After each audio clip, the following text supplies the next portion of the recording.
Hello guys, welcome to my channel. ఈరోజు మనం చూయి కోర్బుక్ X ఈ ల్యాప్టాప్కి సంబంధించిన ఫుల్ రివ్యూ అయితే ఈ వీడియోలో మీకు ఇస్తాను. ఫస్ట్ ఆఫ్ ఆల్, ఈ ల్యాప్టాప్ని ఫిజికల్గా మనం చూసుకుంటే ఈ ల్యాప్టాప్ మొత్తం అల్యూమినియంతో బిల్డ్ చేశారు. అందుకు చూడడానికి చాలా ప్రీమియంగా ఉంటుంది. బ్యాక్ సైడ్ కానివ్వండి, ఫ్రంట్ సైడ్ కానివ్వండి, సైడ్స్ కానివ్వండి. మీకు ఒక మ్యాక్ ల్యాప్టాప్ని పూర్తిగా తిప్పడానికి ట్రై చేశారు. ఆల్మోస్ట్ ఒక 50% దాకా దింపేశారు. చూడడానికి అయితే చాలా ప్రీమియంగా ఉంటుంది ఈ ల్యాప్టాప్. అండ్ ఓపెన్ చేసి కూడా చూపిస్తాను మీకు ఎలా ఉంటుందో. ఓపెన్ చేస్తే మీకు ఈ ల్యాప్టాప్ అనేది ఎలా ఉంటుంది ఫ్రెండ్స్. ఇక్కడ మనం చూసుకుంటే కీప్యాడ్ కానివ్వండి, ట్రాక్ ప్యాడ్ కానివ్వండి, మొత్తం చాలా ప్రీమియంగా ఉంటుంది. అలాగే దీనికి ఇచ్చిన స్క్రీన్ కూడా 2K రెజల్యూషన్ ఉన్న స్క్రీను. ఇది చాలా క్వాలిటీగా కూడా కనపడుతుంది మనం చూడడానికి. ఇది గ్లాసీ స్క్రీను, పైన కెమెరా కూడా మనకి ఇచ్చారు. ఇవన్నీ పక్కన పెడితే ఈ ల్యాప్టాప్ ఫ్యూచర్స్ గురించి మాట్లాడుకుంటే ఇది i5 10th జనరేషన్కి సంబంధించిన ప్రాసెసర్తో వస్తుంది. అండ్ ఇందులో 16GB ర్యామ్ యూజ్ చేశారు, 512GB SSD యూజ్ చేశారు. ఈ ఫ్యూచర్స్ అన్ని చూసి ఈ ల్యాప్టాప్ ప్రైస్ మీరు 30 దాకా వెళ్ళిపోయి ఉండొచ్చు, 30 దాటేసి కూడా ఉండొచ్చు. బట్ ఈ ల్యాప్టాప్ వచ్చేసి 25,000లో అవైలబుల్గా ఉంది. ఫ్లిప్కార్ట్ ఆర్ అమెజాన్లో కూడా అవైలబుల్గా ఉంది. అది నేనైతే అమెజాన్లో తీసుకున్నాను ఈ ల్యాప్టాప్. ఫ్లిప్కార్ట్తో నాకు ఎప్పుడు భయం ఉంటుంది కాబట్టి అమెజాన్లో అయితే ఈ ల్యాప్టాప్ నేను బై చేశాను. అండ్ ఆఫర్స్ అన్నీ కలుపుకుంటే ఈ ల్యాప్టాప్ 22,000, 23,000కే వస్తుంది ఇప్పుడున్న ప్రజెంట్ ఆఫర్స్. బట్ ఈ ల్యాప్టాప్ ఎవరైతే తీసుకుంటారో వాళ్ళందరూ తర్వాత ఈ ల్యాప్టాప్ని రిటర్న్ పెడతాకే ట్రై చేస్తారు. ఎందుకంటే దీంట్లో ఇచ్చిన ఫ్యూచర్స్ ఏవైతే ఉన్నాయో అంత పర్ఫార్మెన్స్ ఈ ల్యాప్టాప్ అయితే మీకు ఇవ్వదు. ఎందుకంటే ఇందులో i5 10th జనరేషన్ సంబంధించిన ప్రాసెసర్ యూజ్ చేశారు.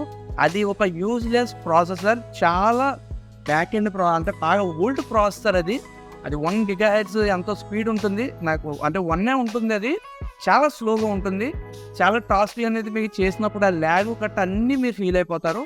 అండ్ ర్యామ్ ఏదైతే ఉందో అంత ర్యామ్ మనకి ఇచ్చారు, కానీ ప్రాసెసర్ సరిగ్గా లేనప్పుడు ర్యామ్ ఇచ్చినా, రోమ్ ఎక్కువ ఇచ్చినా కానీ మనకి దేనికి యూజ్ అవ్వదు. అని చూసుకుంటే ఈ ల్యాప్టాప్ అనేది ఫిజికల్గా మీరు మీ ఫ్రెండ్స్ దగ్గర కానివ్వండి, లేకపోతే మీరు యూజ్ చేసేటప్పుడు పక్కన వాళ్ళకి అరే మంచి ప్రీమియం ల్యాప్టాప్ యూజ్ చేస్తున్నారన్న లుక్స్కి యూజ్ అవుతుంది, కానీ మీరు వర్క్ చేసుకుంటే అసలు యూజ్ అవ్వదు. అండ్ ఇందులో మనకి 2Kకి సంబంధించిన రిజర్వేషన్కి సంబంధించిన స్క్రీన్ అయితే ఒకటి ఇచ్చారు, కానీ అది కూడా ఎందుకు పనికిరాదు. ఎందుకంటే మనకు అసలు ల్యాప్టాప్ యూజ్ చేస్తే పనికిరాదు. ఇది సింపుల్గా చెప్పాలంటే ఇందులో యూజ్ చేసిన ప్రతి ఒక్క మెటీరియల్ చాలా చీప్ క్వాలిటీ మెటీరియల్ యూజ్ చేశారు. అందువలన ఇది వైఫై స్పీడ్ కూడా కానివ్వండి, వైఫై 6 ఇందులో యూజ్ చేశారు. బట్ అంత స్పీడ్ రాదు, మీకు తెలిసిపోతుంది. మీ 100 Mbps నెట్ అయితే మీ స్పీడు అది ఒక 10 అలాగా ఇంకా తక్కువ కూడా వస్తుంది. వైఫై సరిగ్గా పనిచేయదు. బ్లూటూత్ కూడా నీ కనెక్టివిటీలో ప్రాబ్లమ్స్ వస్తూ ఉంటాయి. అలాగే ఈ ల్యాప్టాప్లో ఒకదాని తర్వాత ఇంకోటి ప్రాబ్లమ్స్ వస్తూనే ఉంటాయి. ఎందుకంటే ఇందులో యూజ్ చేసిన ప్రతి ఒక్క మెటీరియల్ చాలా చీప్ క్వాలిటీ మెటీరియల్ అయితే యూజ్ చేశారు. అందువల్ల ఈ ల్యాప్టాప్ ఫిజికల్గా చూడడానికి బాగుంటుంది, కానీ మీకు జనరల్ యూజ్లో యూజ్ చేస్తుంటే మాత్రం మీకు అంత పర్ఫార్మెన్స్ ఇవ్వదు. అలాగే దీని బ్యాటరీ బ్యాకప్ కూడా 8 hours వస్తుంది అని కంపెనీ వాళ్ళు క్లెయిమ్ చేస్తారు, కానీ అందులో సగం కూడా మీకు బ్యాటరీ బ్యాకప్ అయితే ఇవ్వదు. ఫైనల్గా ఈ ల్యాప్టాప్ గురించి ఒక్క వర్డ్లో చెప్పాలి అంటే ఈ ల్యాప్టాప్ మీరు అసలు బై చేయకండి.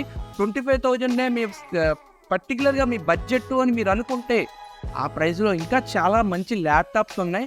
లెనోవోలో ఉన్నాయి, అలాగే డెల్లో కూడా కొన్ని ల్యాప్టాప్స్ ఉన్నాయి.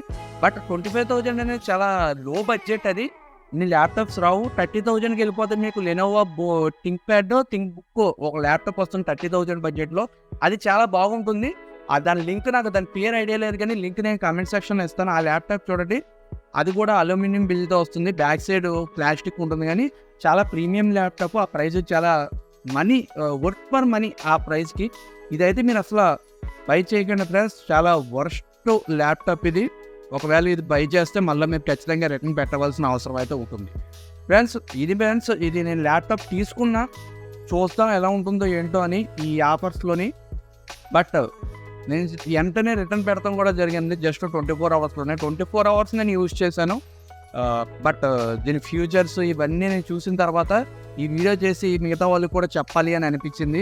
అండ్ ఈ వీడియో ఎవరైతే చూస్తారో ఈ వీడియో చూసిన తర్వాత కూడా మీరు చూయి కోర్బుక్, అసలు కోర్బుక్ అనే కాదు, ఈ కంపెనీలో మీరు ఏ ల్యాప్టాప్స్ తీసుకున్నా కానీ పర్ఫార్మెన్స్లో కొద్దిగా తేడా ఉంటుంది.